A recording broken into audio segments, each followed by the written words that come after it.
नमस्कार दोस्तों, मैं हूं हाय मौर्य राजू भाई। आप सभी का मेरे यूट्यूब चैनल में स्वागत है। आइए सुनते हैं एक रोचक कहानी। अदालत लगी थी। कटघरे में सुंदर गठीला नौजवान खड़ा था। मजिस्ट्रेट ने पूछा, तुम्हारा नाम क्या है? लड़के ने उत्तर दिया, आजाद। इस बार मजिस्ट्रेट ने कड़कदार आवाज में पूछा, पिता का नाम क्या है? लड़के ने उत्तर दिया, स्वतंत्रता। मजिस्ट्रेट अपने प्रश्नों का इस तरह उत्तर सुनकर चकित रह गया और फिर पूछा, तुम्हारा घर कहाँ है? लड़के ने उत्तर दिया, जेल खाना। यह शब्द थे चंद्रशेखर आजाद के। दुश्मन की गोलियों का हम सामना करेंगे, दुश्मन की गोलियों का हम सामना करेंगे, आज़ाद ही रहे हैं, आज़ाद ही रहेंगे। यह भी शब्द थे चंद्रशेखर आज़ाद के। आइए जानते हैं उनके जीवन के बारे में। अमर शहीद चंद्रशेखर आज़ाद का जन्म 23 जुलाई 1906 को अलीराजपुर के मध्य प्रदेश के भंवरा नामक गांव में हुआ था। इनके पिता सीताराम तिवारी मूल रूप से उन्नाव उत्तर प्रदेश के बदरका ग्राम के निवासी थे। इनकी माता का नाम था जगरानी देवी। चंद्रशेखर का विद्यार्थी जीवन 5 से 6 वर्ष की अवस्था से आरंभ हो गया था। ये अपने बड़े भाई सुखदेव के साथ गांव के ही पाठशाला में पढ़ते थे। जब ये 14 वर्ष के हुए थे तब इन्होंने काशी जाकर शिक्षा ग्रहण करने का आग्रह किया अपने माता पिता से, मगर माता पिता ने अनुमति नहीं दी, मना कर दिया। तो चंद्रशेखर आज़ाद घर छोड़कर भाग गए काशी। इनकी शिक्षा की व्यवस्था काशी के दानी धर्मात्माओं द्वारा विद्यालय के दिए जा रहे अनुदान से हुआ। चंद्रशेखर बनारस में संस्कृत का अध्ययन कर रहे थे। उसी समय दिसंबर 1917 में अंग्रेजी शासन द्वारा राल्ट एक्ट लाया गया। इस एक्ट द्वारा क्रांतिकारियों के दमन हेतु कानून बनाया गया था। गांधी जी के नेतृत्व में पूरे देश में राल्ट एक्ट का विरोध हो रहा था। बैसाखी के दिन 13 अप्रैल सन 1919 को राल्ट एक्ट के विरुद्ध में अमृतसर के जलियांवाला बाग में एक सभा हो रही थी। इस सभा में बच्चे, बूढ़े, युवक, नौजवान सभी शामिल थे। सभा के दौरान जनरल डायर ने निहत्थे और शांतिपूर्ण सभा कर रहे लोगों पर हथियारबंद सैनिकों को गोली चलाने का आदेश दिया, जिसमें सैकड़ों लोगों की हत्या हुई।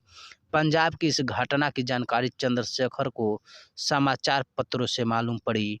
अंग्रेजी शासक के इस अत्याचार के विरुद्ध किशोर चंद्रशेखर का खून खौल उठा। इन्होंने अंग्रेजी सरकार द्वारा अपने देशवासियों पर किए जा रहे अत्याचार का प्रतिशोध लेने की मन में ठान ली। इस समय चंद्रशेखर की अवस्था मात्र 14 वर्ष की थी। सन 1921 में गांधी जी का असहयोग आंदोलन के चलते पूरे देश में अंग्रेजी शासन के विरोध की लहर फैल गई। समस्त देशवासी अंग्रेजी शासन के तख्तापलट करने को आतुर हो गए। लोग विदेशी कपड़ों व अन्य वस्तुओं का बहिष्कार करने लगे, जलाने लगे।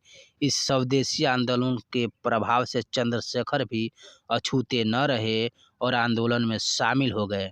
जहां भी जुलूस व हड़ताल होती, चंद्रशेखर तत्काल वहां पहुंच जाते।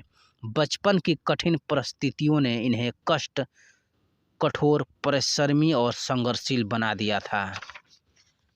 1921 के अंत में ब्रिटिश के युवराज भारत यात्रा पर आए। उनके आगमन पर पूरे भारत में विरोध किया गया। इसी क्रम में महात्मा गांधी को गिरफ्तार कर लिया गया। इस घटना के विरुद्ध में बालक चंद्रशेखर ने बनारस के सरकारी विद्यालय पर धरना दिया। इसके बाद जुलूस का नेतृत्व किया। जुलूस अपनी तीव्र गति से जब उत्साह, उमंग और जयकार के साथ आगे बढ़ता जा रहा था, तभी पुलिस बल वहां आ पहुंचा।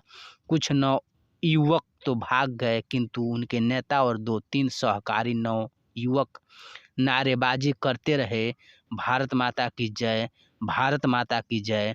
पुलिस ने सबसे पहले जुलूस का नेतृत्व करने वाले युवक को पकड़ा, जिसका नाम था चंद्रशेखर आजाद। चंद्रशेखर अपनी गिरफ्तारी पर जरा भी व्याकुल नहीं हुए। पहले की ही तरह उनके मन में जोश, चेहरे पर प्रसन्नता दिख रही थी। उन्हें हवालात में डाल दिया गया।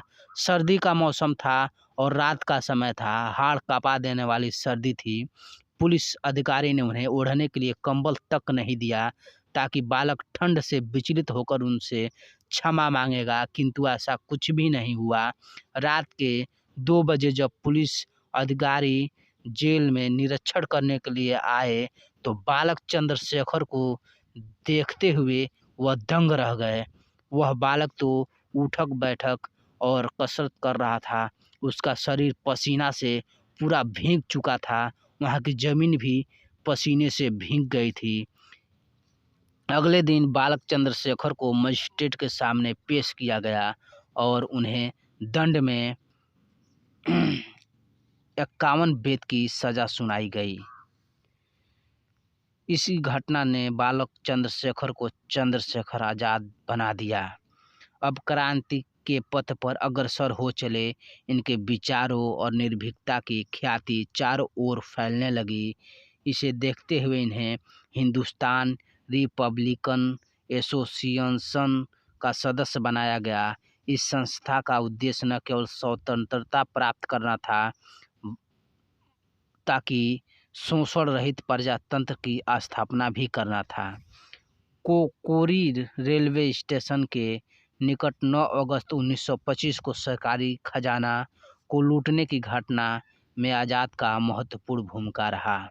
इस लूट में 10 लोग शामिल थे। इनके अधिकांश साथी पकड़े गए और कुछ को फांसी की सजा दी गई, किंतु आज़ाद की छाया तक को पुलिस न छू सकी।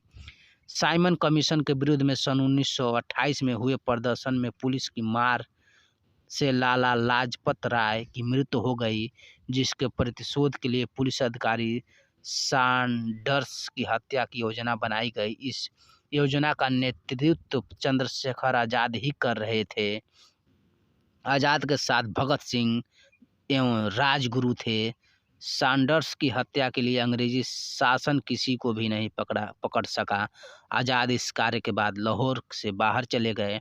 आज़ाद ने कालांतर में एक नए क्रांतिकारी दल का गठन किया, जिसका नाम हिंदुस्तान सोशलिस्ट रिपब्लिकन एसोसिएशन रखा गया।